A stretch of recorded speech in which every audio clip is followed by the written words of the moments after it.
Bueno, que el Señor le bendiga. Amén. Hoy empezamos el primer sermón o la primera enseñanza de este estudio expositivo o esta serie de predicaciones expositivas, que es lo que predicamos aquí, es un estilo expositivo. Siempre predicamos versículo por versículo sobre el capítulo 6 de Juan. Va a ser de gran bendición para nosotros entrar en este capítulo, porque pienso que abrirá nuestro entendimiento de las cosas a las cuales tenemos que prestar atención y ver también cómo hay ciertas dificultades que se muestran cuando uno quiere hacer las cosas bien de acuerdo a la palabra de Dios. Amén. Así que con ese entendimiento, el mensaje de hoy lo tenemos titulado como pan temporal o palabras eternas. Pan temporal o palabras eternas. Amén. Y vamos a ir a Juan capítulo 6, versículo 1 al 15. Es un pasaje que muchos de nosotros conocemos y es ahí donde está la alimentación de los 5,000. Amén. Yo voy a leer primero el pasaje y luego entramos a la exposición que tenemos para el día de hoy. Quiero decirle, normalmente cuando predico son 4 páginas. En este día tengo 6. Así que vamos a profundizar un poco en lo que tenemos para lo que tiene el Espíritu Santo para nosotros en el día de hoy. Amén. Dice así la palabra de Dios, la leemos en nombre del Padre, del Hijo y del Espíritu Santo. Juan capítulo 6, versículo 1 al 15, dice así. Después de esto, Jesús fue al otro lado del mar de Galilea, el de Tiberias, y le seguía una gran multitud porque veían las señales que hacía a los enfermos. Entonces subió Jesús a un monte y se sentó allí con sus discípulos. Y estaba cerca la Pascua, la fiesta de los judíos. Cuando alzó Jesús sus ojos y vio que había venido a él gran multitud, dijo a Felipe: ¿de dónde compraremos pan para que estos coman?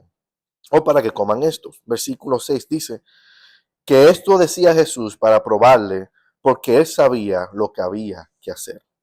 Versículo 7, Felipe responde y dice de esta manera, dice, 200 denarios de pan no bastarían para que cada uno de ellos tomase un poco. Y uno de sus discípulos, Andrés, hermano de Simón Pedro, le dijo: aquí está este muchacho que tiene 5 panes de cebada y 2 pececillos, o sea, unos pedacillos de pan que sean como galletitas pequeñas y 2 pececillos como dos sardinitas pequeñas, ¿ok? Era algo bien simple, era como un pequeño snack, ¿ok? Una merienda. Dice, ¿qué es esto para tantos? Versículo 10. Entonces Jesús dijo: hacer recostar la gente, y había mucha gente en la hierba en aquel lugar, y se recostaron en un número de 5,000 varones. Y tomó Jesús aquellos panes, y habiendo dado gracias, los repartió entre los discípulos, y los discípulos entre los que estaban recostados, asimismo de los peces en cuanto querían. Y cuando se hubieron saciado, dijo a sus discípulos: recoged los pedazos que sobraron para que no se pierda nada. Recogieron pues y llenaron 12 cestas de pedazos que de los 5 panes de cebada sobraron a los que habían comido. Aquellos hombres entonces, viendo la señal que Jesús había hecho, dijeron: este verdaderamente es el profeta que había que venir al mundo. Versículo 15 dice así: pero entendiendo Jesús que iban a venir para apoderarse de él y hacerle rey, volvió a retirarse al monte solo. Amén. Amén. Hay algo interesante sobre este milagro, es lo que nosotros entendemos como lo particular o la singularidad de cualquier milagro. The singularity. La parte específica y única de cada milagro de Jesús tiene un porqué y un para qué. Pero una de las cosas que nosotros vemos en la alimentación de los 5,000 es que ese milagro más masivo en la pura cantidad de personas, y todos recibieron el mismo milagro al mismo tiempo. Dice la palabra de Dios que eran como 5,000 varones los que estaban presentes. Y esto, quiero decirle, mis hermanos, fue una experiencia muy íntima porque hubo comida para cada persona. Lo acabamos de leer. Y esto quiere decir que los individuos que estaban ahí presentes no eran solamente espectadores, sino que cada persona que estaba presente era también un participador y también un recipiente de lo que hizo Jesús. de los milagros, ¿verdad?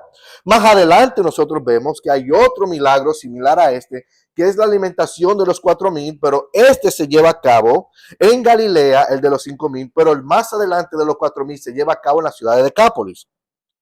Ahora bien, este milagro es único por la cantidad de testigos oculares que hay. Y también es único por el tipo de milagro. Eso es lo que nosotros consideramos un milagro creativo. Existen diferentes tipos de milagros, son 3. Está un milagro restaurativo, en donde Dios restaura quizá un impedimento físico de la persona. Por ejemplo, si una persona era ciega, le daba la habilidad de escuchar o oír. Una persona que quizás estaba ciega, le da la oportunidad de ver, o sea, restaura la vista. Son milagros restaurativos. También están los milagros transformativos. Un milagro bien famoso de transformativos cuando Dios cambia el agua ¿en qué? En vino. Eso lo vemos en Juan capítulo 2. Pero este milagro es un milagro de creación. ¿Por qué? Porque es un milagro en la cual no se necesita nada y sale de la nada. Es creativo porque es Dios que crea algo de la nada. Similar a cuando Él creó el universo. Él creó algo que existiera de la nada solamente por el poder de su palabra. Amén. Y esta es la razón. Porque es un milagro creativo. Because of the uniqueness of the miracle. Porque el milagro es tan único por la cual este milagro está en los 4 evangelios. Similar a la resurrección. La resurrección está en los 4 evangelios. Este milagro está en los 4 evangelios. Y es un testimonio asombroso e impactante de la identidad de Cristo. ¿Como quién? Como Dios en la carne. Habla de su deidad. Apunta a Él. Una vez más, quiero decirle, mis hermanos, de que este milagro que nosotros estamos estudiando en el día de hoy no puede ser debatido ni puede ser negado por ninguna explicación naturalista debido al alto número de testigos. Y aún no existe ningún escrito que se va en contra de ese milagro. No lo hay. Y es interesante porque muchas personas cuando hablan sobre este milagro, dicen que este milagro era solamente un compartir, en donde personas fueron a donde Jesús, se sentaron todos en ese monte cerca del mar de Galilea y cada cual compartió lo que tenía. Pero vamos a ver que este milagro y la enseñanza no tiene nada que ver con compartir y la enseñanza en sí no tiene nada que ver con el compartir tampoco. Lo vamos a ver. Porque yo he escuchado eso antes y es completamente erróneo. Lo siento, pero es así, ¿ok? Cuando nosotros vamos a Juan, el Evangelio de Juan, Juan tiene 7 milagros que él habla y este es uno de los 7 que se muestran en el Evangelio de Juan. En sí, este es el milagro número 4 de todos. Cuando nosotros vemos el panorama completo de Juan, esos 7 milagros, nosotros lo vemos, es cuando él convierte el agua en vino, Juan capítulo 2, la sanidad del hijo del noble, Juan capítulo 4, el paralítico en el estanque de Betesda, que es un pasaje bien famoso, ese se encuentra en Juan capítulo 5, que es antes de este capítulo 6. El capítulo 6 es la alimentación de los 5,000. Luego en el mismo capítulo 6 vamos a ver más adelante que Jesús camina sobre las aguas. Y luego el capítulo 9 está la restauración del ciego de nacimiento, que también es un excelente pasaje. Y por último está la resurrección de Lázaro, que se encuentra en el capítulo 11. Todos esos milagros están puestos, son 7 que están aquí en el libro de Juan. Ahora, ¿por qué Juan escoge estos milagros y lo pone en su libro? Bueno, el propósito del Evangelio de Juan es apuntar a Jesús y dejarle saber a la audiencia y al lector de que Jesús es Dios. Ese es el propósito. El propósito de Juan incluir estos milagros en sus escritos es mostrar de que Jesús es realmente Dios, 100% hombre y 100% Dios. Y cuando Juan comienza la historia en su evangelio, allá en el capítulo 1, nosotros vemos que él lo nombra como el verbo. Yo voy a ir allá a Juan capítulo 1 y dice versículo 1 de Juan 1. En el principio era el verbo y el verbo era con Dios y el verbo era Dios. Versículo 4. En él estaba la vida y la vida era la luz de los hombres. Versículo 14. Y aquel verbo fue hecho carne y habitó entre nosotros y vimos su gloria. Gloria como la unigénito del Padre, lleno de gracia y de verdad. Y el versículo 18 nos dice que a Dios nadie le vio jamás. Nadie le vio jamás. El unigénito Hijo, o sea, Cristo, que está en el seno del Padre, le ha dado conocer. Entonces, todo lo que hace aquí Juan es apuntar a Cristo de que Él es Dios, hablando de su deidad.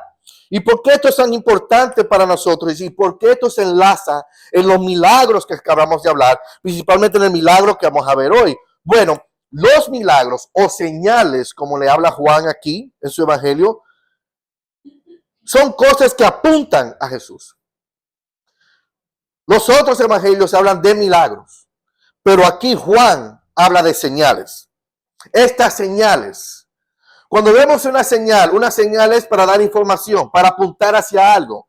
Por ejemplo, si yo estoy en un restaurante y yo quiero saber en dónde está la salida, yo busco por la señal que dice salida.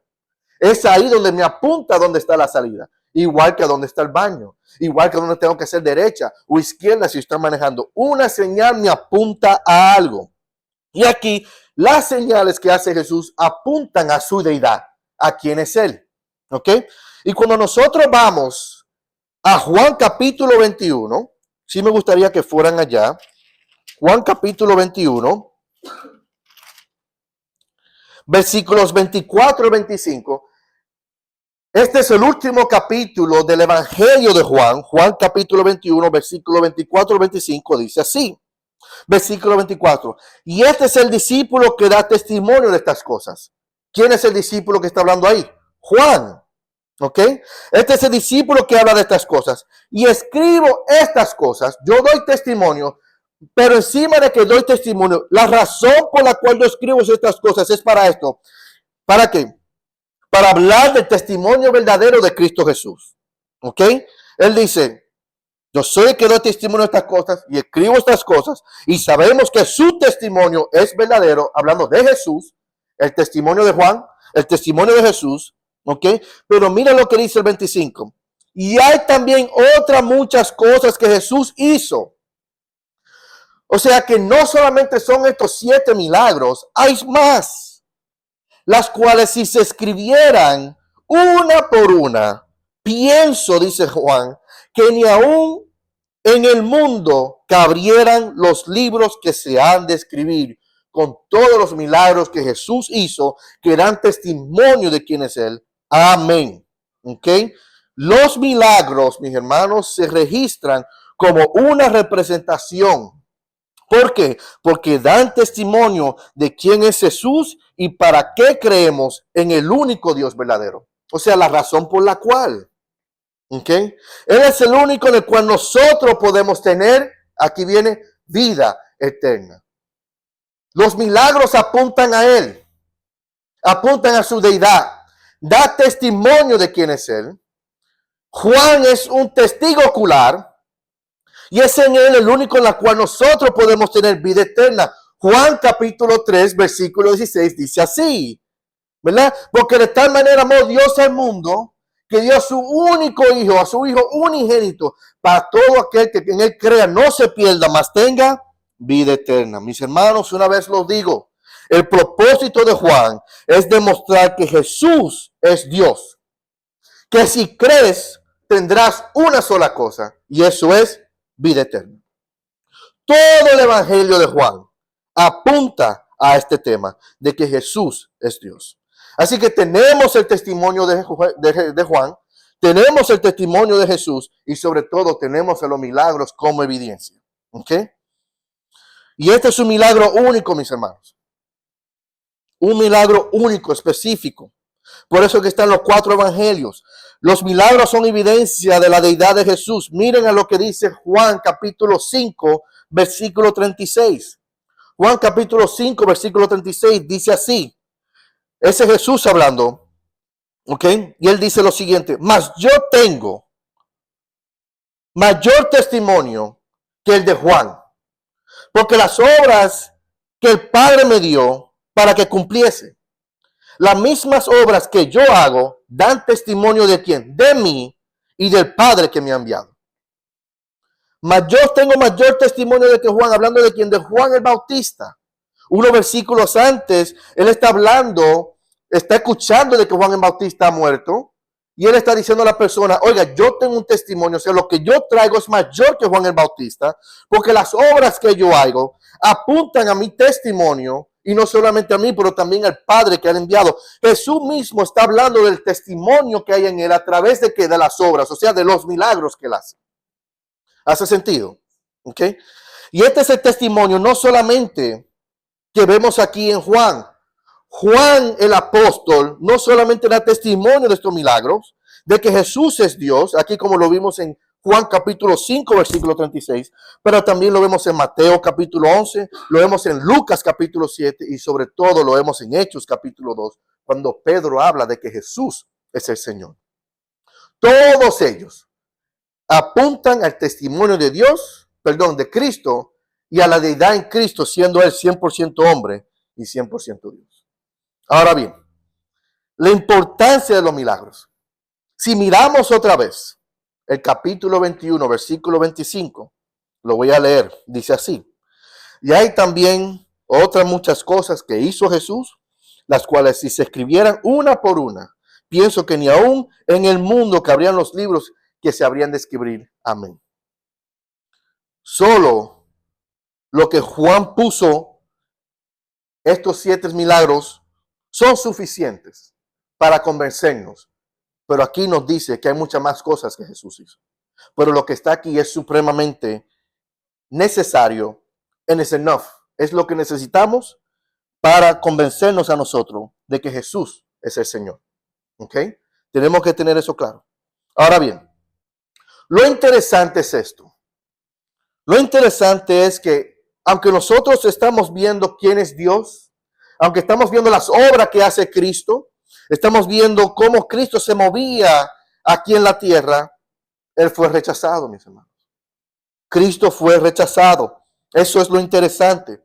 Lo rechazaron probablemente por los puntos de vista religiosos y teológicos, porque sabemos que se iba en contra la ley, porque él vino a cumplir la ley y a revisar la ley. Pero sabemos que los religiosos del tiempo, cuando había algo que había que hacerse en el día de descanso, Jesús iba en contra de eso, ¿verdad? Porque vino a revisar la ley. Pero lo más importante, por la cual a él lo rechazaron, mis hermanos, es por su mensaje. Y quiero que recuerden eso siempre. Jesús fue rechazado también porque a la gente no le gustaba lo que él predicaba. Claro, eso es.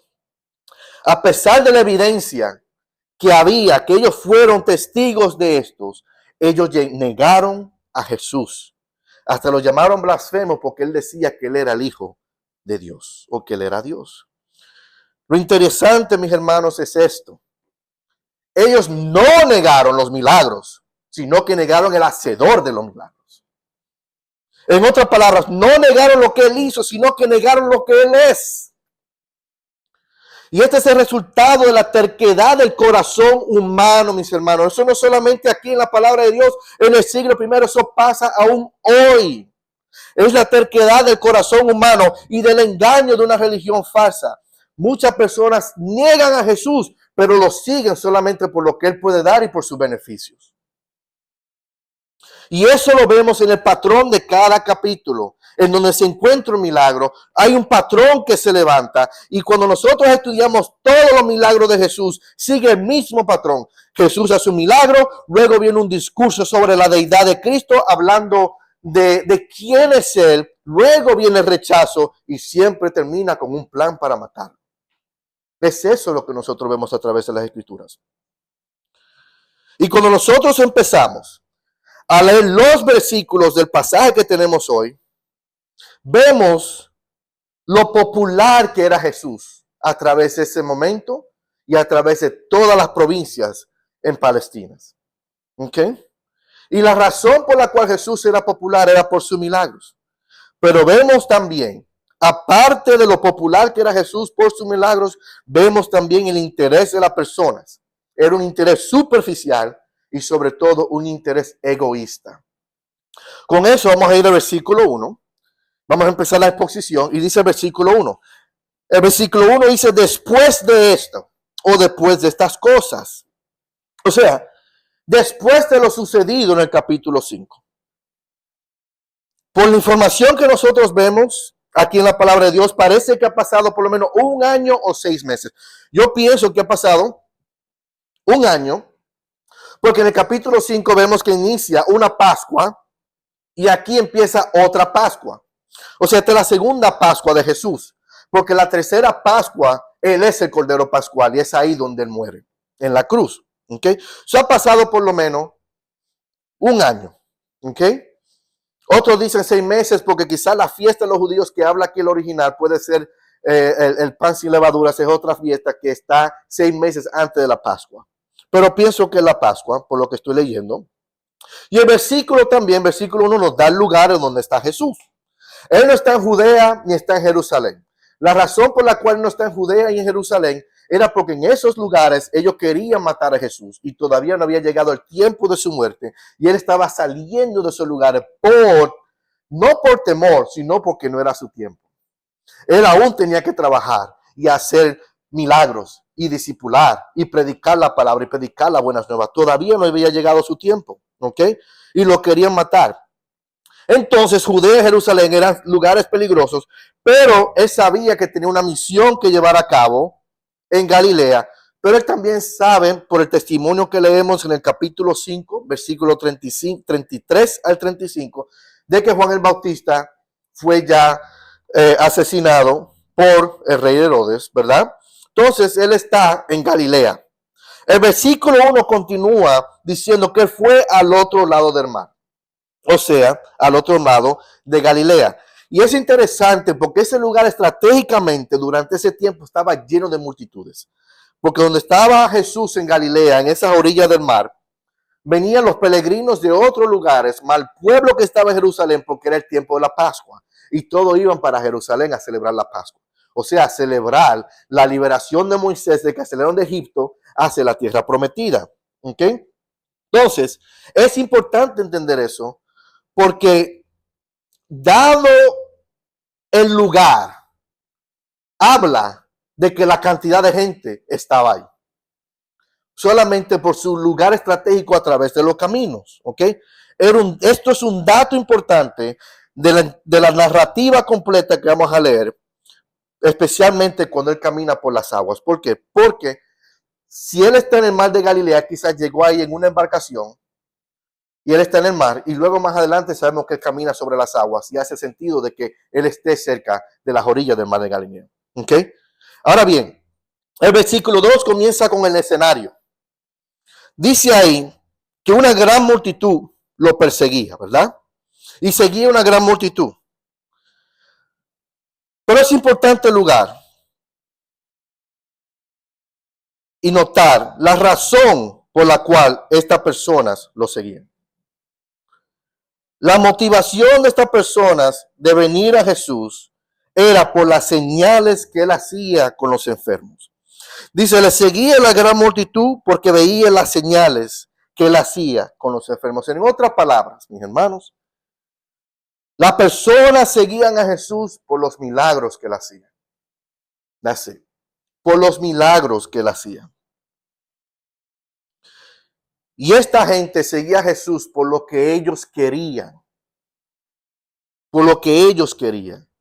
Y quiero que sepan, mis hermanos, que los engañadores, predicadores engañosos, personas que quieren engañar a otra persona, siempre buscan a aquellos que están desesperados por algo para engañarles, aunque no prometan aquello que le estén diciendo que van a hacer. ¿Cuántas veces nosotros hemos escuchado personas que han sido engañadas con falsas promesas sobre sanidad o sobre prosperidad y nunca llega aquella promesa, pero todavía siguen ahí creyendo? Eso es una carga, mis hermanos, que aún vivimos hoy, lo vemos. Debe de haber como que un entendimiento de la verdad, pero las personas están siendo engañados por su vulnerabilidad, ¿verdad? Se apoderan de eso, le predican esta falsa promesa y siguen por ahí. ¿Ok? Y yo lo he visto en los hospitales, lo he visto fuera de hospitales donde se le dicen, no, me han prometido esto, fulano se soñó con esto, esto y esto y esto, pero no se ha dado. Porque lo están amarrando con estas cosas engañosas, porque la gente está desesperada, mis hermanos. Si hay algo que la gente quiere es paz. Y buscan lo que sea para encontrar paz. Y están siendo quizás engañados por alguien con una falsa paz.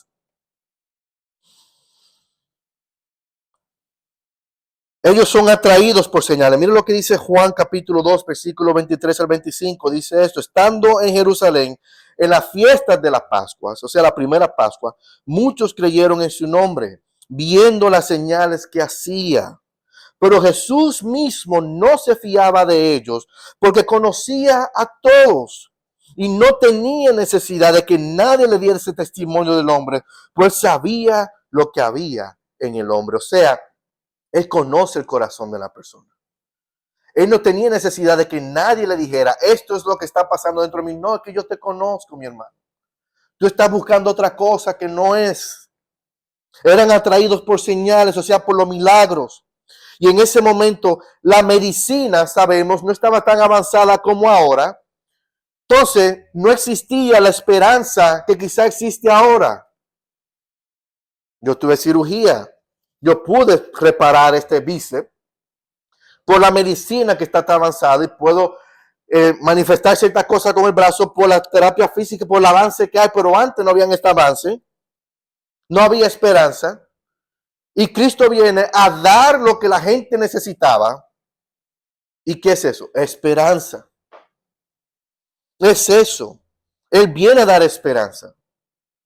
Y la forma de él atraer a esas personas es a través de que de sus milagros, sus señales, no para que la gente se sienta bien, sino para que vean quién es él, de que él es Dios. Por eso, mis hermanos, tenemos que entender que hay personas que quizás pasan por un milagro, pero no tienen una transformación interna en su corazón.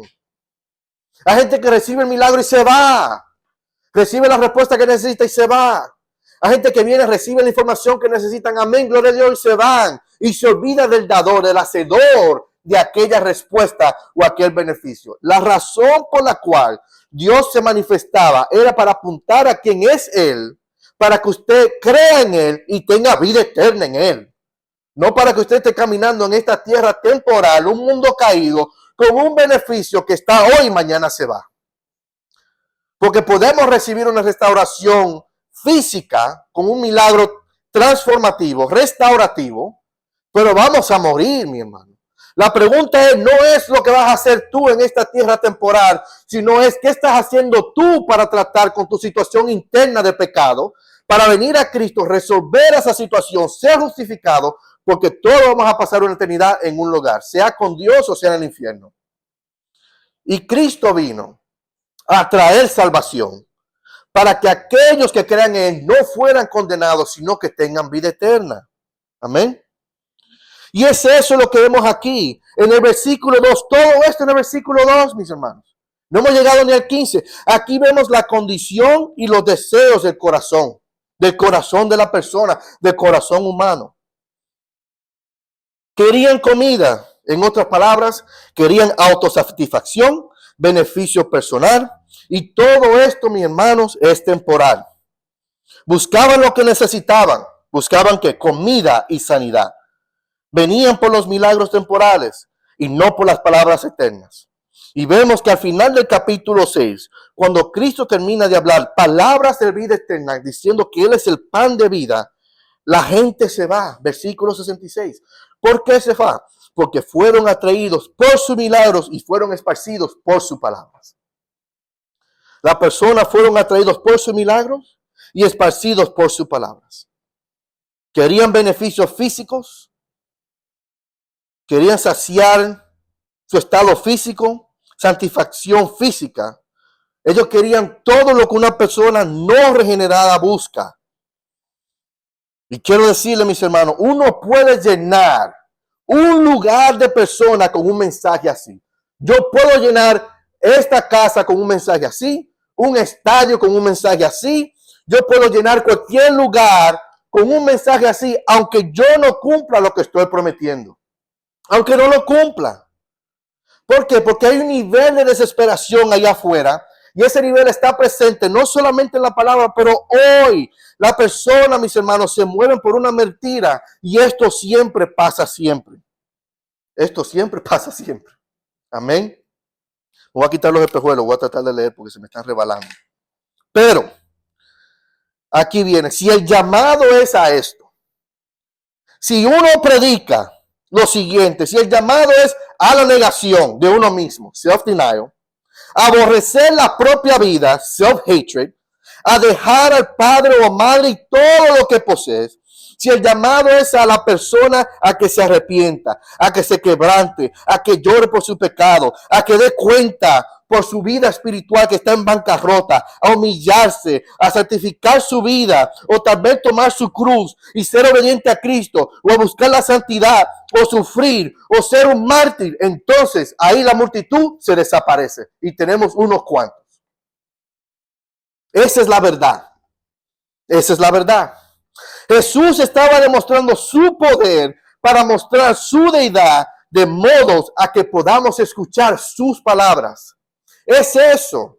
El propósito de Jesús llevar a cabo sus milagros es para que apuntara a él de que él era diferente, así nosotros escuchar lo que él tiene que decir, porque las palabras de Jesús son palabras de vida eterna, mis hermanos.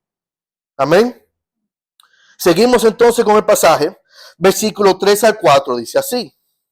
Entonces subió Jesús a un monte y se sentó allí con sus discípulos. Sabemos que él llegó a Galilea, la gente lo seguía. Él se fue al monte con sus discípulos que estaban cerca de la Pascua de los judíos. Mateo 14, versículo 14, voy a leer algunos pasajes paralelos de los otros evangelios para tener una mejor idea de lo que está pasando en el lugar, ¿ok? Dice Mateo 14, versículo 14, diciendo, y saliendo Jesús vio una gran multitud y tuvo compasión de ellos y los sanó a los que estaban enfermos. Y Lucas 9, versículo 11 dice, y cuando la gente lo supo, les siguió y él les recibió. Les hablaba del reino de Dios y les sanaba porque necesitaban ser curados. Y Marcos capítulo 6, versículo 34 dice así, y salió Jesús y vio una gran multitud y tuvo compasión de ellos. ¿Por qué? Porque eran como ovejas que no tenían pastor y comenzó a enseñarles muchas cosas. En otras palabras, cuando Jesús fue a sentarse en ese monte y vio a las personas, él dijo, no, hay que hacer algo, yo no me voy a quedar sentado aquí.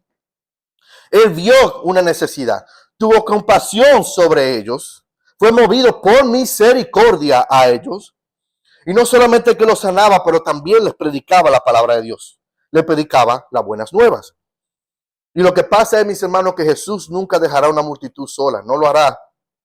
Él es un predicador de las buenas nuevas y ellos tenían que escuchar ese mensaje. El versículo 5 dice así. El versículo 5 dice que cuando Jesús alzó sus ojos y vio que venía esa gran multitud, entendemos que Jesús sabe los corazones, Él sabe lo que están ahí, pero tenemos que ser recordados una vez más que lo que atrajo a esa multitud no fue un mensaje del reino, ni fue un mensaje de salvación, tampoco un mensaje de arrepentimiento, ni escuchar sana doctrina, mis hermanos. Eso no fue lo que atrajeron a esas personas ahí. Lo voy a repetir, no fue un mensaje del reino, un mensaje de salvación, tampoco un mensaje de arrepentimiento, ni escuchar la sana doctrina, ni el anhelo de perdón, ni la esperanza de escapar el juicio o el infierno, sino fueron las sanidades. Eso fue lo que llevó a esas personas a ver a Jesús. Eso fue. Entonces, interesante lo que pasa en el versículo 5, porque todo lo que hace Jesús es con propósito e intención. Cuando Jesús dice el versículo 5, alzó sus ojos y vio que había una gran multitud, él dijo algo a uno de sus discípulos, Felipe. Y dijo, Felipe, ¿de dónde compraremos pan para que coman todos estos? ¿Ok? Pero es interesante porque en ese lugar, él dice, ¿dónde vamos a comprar pan para que coman todos estos? Pero el versículo 14 de Mateo 14 Mateo 14, versículo 14, tenemos un mejor entendimiento de lo que está pasando en el lugar. Dice el 14, de que él salió y comenzaba a sanar a los enfermos porque tenía compasión de ellos. Y el versículo 15 dice, cuando anochecía, se acercaron a él sus discípulos diciéndole, Señor, hablándole los discípulos a Jesús, este lugar es desierto y la hora ya pasada. Les pide a la multitud para que se vayan por las aldeas y compren en comer. En otras palabras, mis hermanos, donde están ellos, ahí no hay absolutamente nada. Cuando vemos la narrativa de Juan capítulo 6 y la de Mateo 14 y hacemos la unión para tener un mejor entendimiento de lo que está pasando en un lugar, ellos estaban en un lugar, era un monte solo, no había nada, no había nada. ¿Y por qué Jesús hizo la pregunta? Pues Jesús sabía que no había nada. Dice, ¿dónde vamos a salir a comprar? Si los discípulos están diciendo, deja que esa gente se vaya para que no le haga tarde, porque no había carro, no había Uber, era caminando, era Lexus a pie, era caminando. Entonces, si Jesús sabía eso, Jesús conoce todo, ¿por qué él hizo la pregunta? Bueno, Jesús quería dejar claro con esta narrativa, y él quería dejar claro en todos los tiempos, de que la situación en la cual ellos estaban enfrentando era una situación, aquí viene, imposible, mis hermanos. Era imposible. ¿Por qué? Porque había cero recursos, ahí no había nada. El propósito era probar a los discípulos para desarrollar su fe. Por eso le hace la pregunta. Dice, aquí no hay nada. Es una pregunta retórica porque así es que Jesús hacía las cosas. El versículo 6 lo dice. Decía que él decía esto, pero Jesús decía esto para probarle, porque él sabía lo que había que hacer. Jesús sabía lo que había que hacer. Los discípulos no. Y era para ver la fe que tenía no solamente Felipe, pero los discípulos. Y también nosotros, mis hermanos. ¿Ok? Felipe carecía de fe, porque su esperanza no estaba en lo eterno, sino que estaba en lo terrenal. Cuando Jesús le hizo la pregunta, ¿dónde compraremos pan? Ellos, todos, no solamente Felipe, pero todos automáticamente pensaron, hay que ir a la tienda y comprar pan. Y Felipe, mira cómo responde en el versículo 7. Él dice, Felipe respondió, mi hermano, ni los 100 denarios de pan no bastaría para que cada uno de ellos tomase un poco. 200 denarios era el equivalente de 8 meses de trabajo. Pero a mí lo que me llama la atención no era el valor.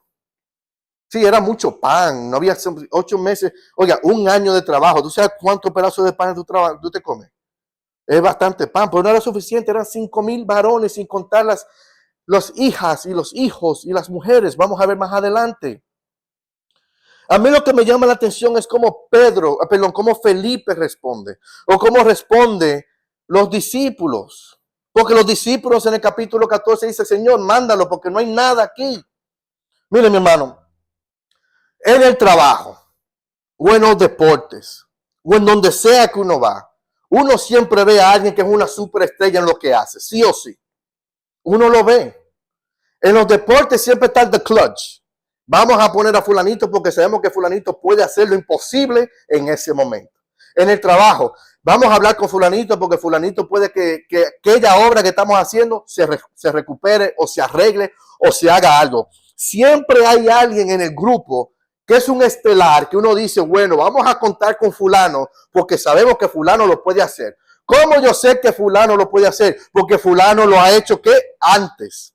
Él ha estado en esa situación y hemos visto que él ha podido hacer eso antes. Sabemos que fulano en el deporte, en el soccer, en el fútbol, en el tenis, en el golf, si eso es algo, ¿me entienden? En el béisbol. Sabemos que podemos contar con X personas porque hemos visto, o sea, tenemos testimonio de lo que él ha hecho y lo que él puede hacer y sabemos que en una situación imposible él puede hacerlo. Y en ese momento Felipe, en vez de decir, no tenemos dinero, Felipe y los discípulos debieron de decir esto. Jesús, yo te he visto a ti hacer lo imposible. Lo que yo no sé es dónde no vamos a comprar pan, pero yo sí sé que en tu nombre podemos resolver esta situación. Eso es lo que debieron de hacer. Pero no, mi hermano. Ellos eran testigos de lo que el Señor podía hacer. Y una y otra vez, Ellos fallaron por la incredulidad. Y nosotros somos así, mis hermanos. Nosotros somos así. Nosotros dudamos de lo que Dios puede hacer. El hacedor de milagros, si lo hizo antes, Él lo hará otra vez, mis hermanos. Si Dios ha obrado en tu vida antes, ¿quién dice que no lo hará otra vez? No. Tenemos que confiar en el hacedor de milagros, porque el hacedor de milagros es Dios. Es Cristo. Continúa la historia en el versículo 8 a 9. Dice Andrés, el hermano de Pedro, dice que aquí hay un muchacho que tiene 5 panes de cebadas y 2 pececillos. Mas, ¿qué es esto para todos nosotros? Marcos capítulo 6, versículo 38, la historia paralela. Jesús es el que le dice, ¿cuántos panes tenéis? Y verlo y saber. O sea, Él lo mandó a la multitud a que buscaran a ver qué es lo que hay. Y vio Andrés y dice, solamente este muchachito con esta cosa. 5 panes, eran 5 pedacitos de galletica con sardina, es eso, ¿ok? Y una y otra vez, lo que está haciendo el Espíritu Santo a través de esta narrativa es que nos está mostrando a nosotros lo imposible de la situación, mis hermanos. ¿Tú te has encontrado en una situación imposible en tu vida? Donde no hay escape, donde ni en lo terrenal tú tienes salida. Bueno, esto es una así. Y una vez más quiero recordarles, como recordé, como hablando el inicio del sermón, esto no es una lección en compartir. Vamos a compartir lo que tenemos. No, mis hermanos. No lo es. ¿Por qué? Porque que comparte es porque ¿qué? Porque tiene. Y ahí nadie tenía nada. Nada, nada, nada. Entonces pasamos al momento del crecimiento de los discípulos. Todos están presentes. Jesús sabe que los discípulos no van a pasar la prueba. O sea, ya Jesús sabe que se quemaron todito. Andrés regresa con una galletita y unas sardinas. ¿Ok? Y en vez de Jesús despedir la multitud, como decían los discípulos en Mateo capítulo 14, versículo 15, Señor, despide lo que se hace de noche. Mira lo que hace Jesús en el versículo 10. Entonces Jesús dijo, hacer recostar la gente. O sea, Él hace lo opuesto a lo que los discípulos decían. Completamente. Capítulo 6, versículo 40 de Marcos, dice así. Y se recostaron por grupos de 100 en 100 y de 50 en 50. O sea, Jesús dijo, a recostar la gente, pero Jesús dice, a los recostar en grupos de 100 en 100, de 50 en 50. O sea, Jesús está organizando el pueblo, porque así es más fácil distribuir los alimentos. O sea, Él está preparando a la persona ¿para qué? Para un milagro que venía. En un lugar que era hermoso y agradable, porque el versículo 10 dice que había mucha hierba en ese lugar. Era hermoso y agradable. Él está preparando a la persona para un picnic. Es interesante, porque ayer yo fui a desayunar con mi familia, fuimos a IHOP, y en ese IHOP es pequeño, pero ellos tienen pasillos, es bien pequeño, mi hermano. Hay como 3 líneas, como un avión. Tú sabes que está la línea del medio, la que está cerca de la ventana y la otra ventana. Y están estos pasillos por el medio. Y cuando tú ves estratégicamente ese sentido, porque por ahí, por esos pasillos se pueden pasar los meseros para dar tu comida y regresar. Y pasan y regresan. Es el mismo concepto que tenía Jesús. Nos sentaba en grupos con hileras por el medio para que así se haga más fácil la distribución de los alimentos. Y dice el versículo 10 que eran por lo menos 5,000 varones. Pero Mateo capítulo 14, versículo 21, incluye y dice lo siguiente, dice, los que comieron fueron como 5,000 hombres, sin contar quién, las mujeres y los niños. Los académicos, cuando estoy leyendo eso, todos apuntan de cuando uno cuenta todos, eran más o menos como 20,000 a 25,000 personas. Sabemos, mis hermanos, que donde hay hombres, hay mujeres, y donde hay mujeres, hay niños. Así. Y eso es lo que había en esa multitud. Ahora se levanta una pregunta. Porque esta pregunta surge cuando estaba leyendo esto. ¿Cómo hizo Jesús? 25,000 y pico personas. ¿Cómo hizo Jesús para que esta gran multitud de personas cooperara? ¿Cómo hizo Jesús con 25,000 personas para que cada persona cooperara y se sentara? Bueno, yo pienso que probablemente por el hecho de que todos ellos sabían de que él era un hacedor de milagros y por su sanidad. La desesperación lo llevó a ellos a hacer lo que él hacía, lo que él decía. Y no solamente, pero también su autoridad. Porque sus milagros apuntan a quién es él. Por eso exactamente hicieron lo que él les dijo que hiciera. Versículo 11 es uno de los versículos que yo pienso que es más subestimado en la historia completa.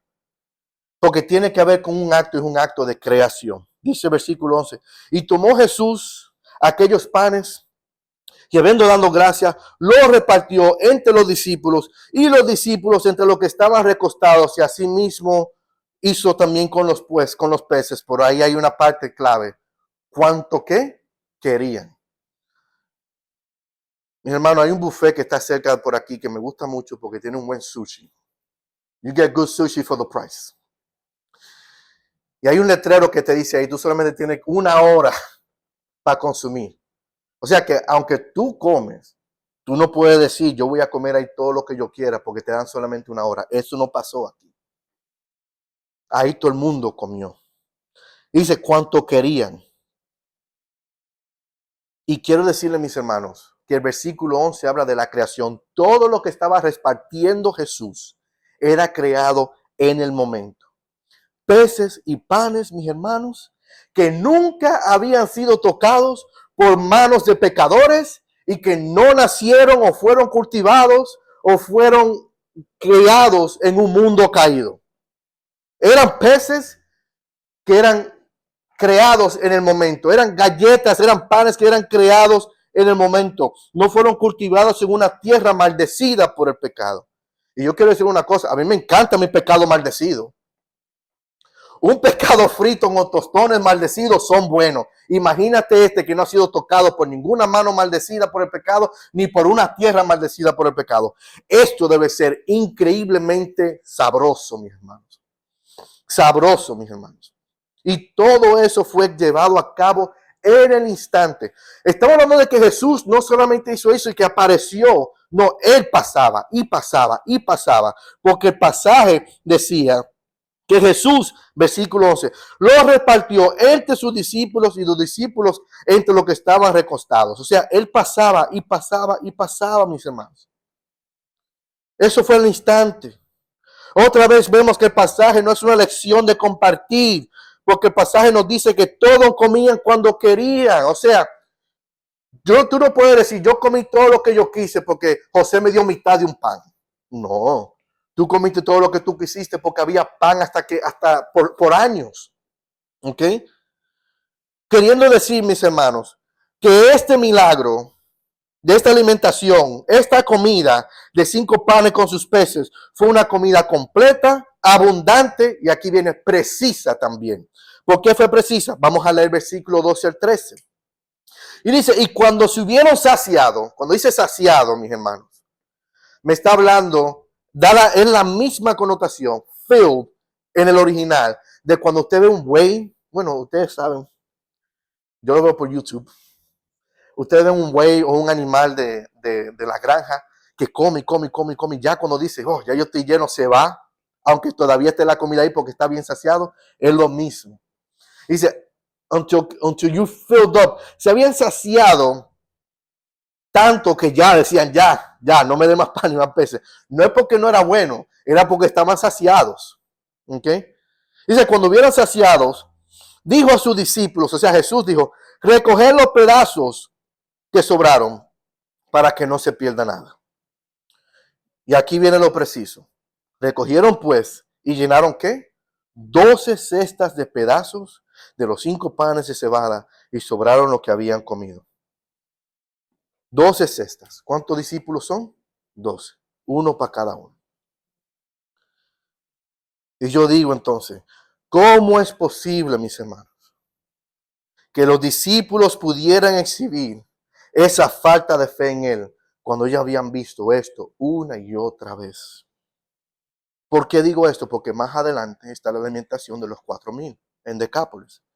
En Mateo capítulo 15, versículo 24, 29 al 31, Jesús está llevando otra campaña de sanidad. Y justo antes de la lamentación de los 4,000, los discípulos son testigos de lo que Cristo puede hacer. Porque aquí en esta campaña de milagros, los discípulos están ahí, están viendo lo que está haciendo Jesús. El pasaje de Mateo 15, versículo 29 al 31 dice lo siguiente. Pasó Jesús de allí y vino junto al mar de Galilea, y subiendo al monte se sentó allí, y se acercó a mucha gente que traía consigo a cojos, ciegos, mudos, mancos y otros muchos enfermos, y los pusieron a los pies de Jesús, y los sanó, de manera que la multitud se maravillaba, viendo los mudos hablar, y los mancos sanados, y los cojos andar, y los ciegos ver, y glorificaron al Dios de Israel.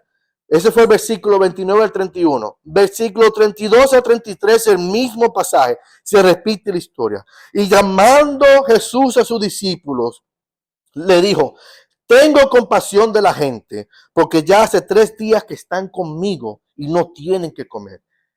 Enviarlos en ayunas no quiero. No quiero que se desmayen en el camino. Entonces sus discípulos le dijeron a Jesús, ¿de dónde tenemos nosotros tantos panes en el desierto para saciar una multitud tan grande? Se repite la historia, mis hermanos. Oye, el resultado de este examen o de esta prueba que dice el versículo 6, que Jesús decía esto para probarle, porque Jesús sabía lo que tenía que hacer. El resultado es, los discípulos son malos estudiantes. Punto. F. Son malos estudiantes. Y mira lo que dice Mateo capítulo 16, versículo 8, hablando de esa alimentación. Entendiendo Jesús le dijo, ¿por qué pensáis dentro de vosotros, hombres de poca fe, como que si no tenéis pan? O sea, tenían pan, el pan de vida. Era Jesús, lo tenían delante de él. Increíble, poca fe y malos estudiantes. Y mis hermanos, nosotros también tenemos poca fe y somos malos estudiantes. Versículos 14 a 15 para terminar. Está la coronación falsa. Dice la narrativa que aquellos hombres entonces, viendo la señal que Jesús había hecho, dijeron esto. Este es verdaderamente el profeta, ¿ok? Que había de venir al mundo. Pero Jesús, entendiendo esto, ¿ok? Pero entendiendo Jesús que iban a venir para apoderarse de él y hacerle rey, o sea, apoderarse y hacerlo rey obligado, volvió a retirarse al monte solo. Cuando habla aquí del profeta, este profeta que nosotros leímos en Deuteronomio capítulo 18, versículo 15 al 19. Es ahí donde, en ese pasaje de Deuteronomio 18, versículo 15 al 19, Dios promete un profeta como Moisés que vendrá, hablando de Jesús. Y Hechos de los Apóstoles, en el capítulo 3, versículo 22, Pedro dice que ese profeta es Jesús. Se lo dejo de tarea para que lo lean. Entonces, la multitud entendía eso porque era una multitud judía. Estaban en la Pascua, van a hablar del mismo Moisés, ¿verdad? Están celebrando esa liberación de Egipto. Ellos están viendo los milagros, están viendo todas estas cosas y dicen, quizás ese es el que se dice en Deuteronomio capítulo 18. Amén. Que ese es el profeta. Entonces, ellos tenían eso claro, ¿ok? Entonces, ¿qué hacen ellos cuando ven y entienden de que él es el profeta? O sea, lo que quiere llevar a cabo Jesús está trabajando. Los milagros están apuntando a él y la gente dice que él es el profeta, o sea, el Mesías. Entonces, ¿qué hace la gente? ¿La gente se detiene a escuchar lo que él va a decir? No, no se detiene, sino que el versículo 15 dice que ellos querían un rey, querían apoderarlo, hacerlo rey. ¿Por qué? Porque ellos querían un rey que se encargara de su bienestar material y lo que ellos querían. Y Jesús no iba a permitir eso, mis hermanos. Mire, Jesús no está dispuesto a ser un proveedor temporal y nunca lo hará. Jesús no está dispuesto a ser un proveedor temporal. Jesús nunca permitirá que nadie lo presione a ser la clase de rey que ellos querían. Ellos querían un rey que lo liberara de las manos de los romanos, que le diera a ellos sus panes y sus peces, que le diera a ellos sus milagros para mantenerlo a ellos tranquilos. No, mis hermanos. Hay personas que predican la palabra, que tienen multitud de gente y es eso lo que predican. Predican, vamos a sanarte, vamos a estar bien, yo voy a darte exactamente lo que tú necesitas, pero son cosas temporales, todo te va a ir bien, son cosas temporales, pero Jesús y el mensaje del Evangelio no es así, es para cosas permanentes y eternas. Jesús nunca va a permitir eso. Así que Jesús se fue. Dice el pasaje que Jesús se fue. Pero la historia, vamos a ver en el capítulo 6, sigue, porque cuando Él comienza a predicar sobre el reino de Dios, la gente se va. En este momento estamos nosotros en el versículo 15 y la gente está ahí presente, la gente lo sigue, la gente está ahí, ¿ok? Pero cuando seguimos adelante y comienza a predicar sobre el reino de Dios, la gente se va. ¿Por qué? Porque, mis hermanos, nadie quiere escuchar lo que Jesús tiene que decir, pero sí quieren estar presentes para recibir su bendición. Y para terminar, la gente no debe venir a Cristo, mis hermanos, por lo que ellos quieren, sino que deben de venir a Cristo por lo que Él demanda. Amén. Así que, hermanos, no seamos como la multitud que fue atraída por los milagros, pero esparcidas por las demandas de la verdad. Nosotros no venimos a Cristo por lo que nosotros queremos, sino que venimos a Cristo por lo que Él demanda. Así que cuando salgamos de este lugar, salgamos con el entendimiento de que Dios puede hacer lo imposible. Pero tenemos que rendir nuestras vidas por completo a su señoría. Amén. ¿Qué tal si oramos? Padre, te damos gracias, Señor, por este momento. Señor, ayúdanos, Padre, a entender esta palabra, Señor, no como algunas personas la interpretan, que es algo para compartir, no, sino por la realidad, la verdad que es. Que tú vienes a traer vida eterna, Padre. Que sí, Señor, tú obras en medio de tus pueblos hoy. Pero, Señor, lo que más te interesa es la condición del corazón y el corazón del hombre. Para restaurarlo, Señor.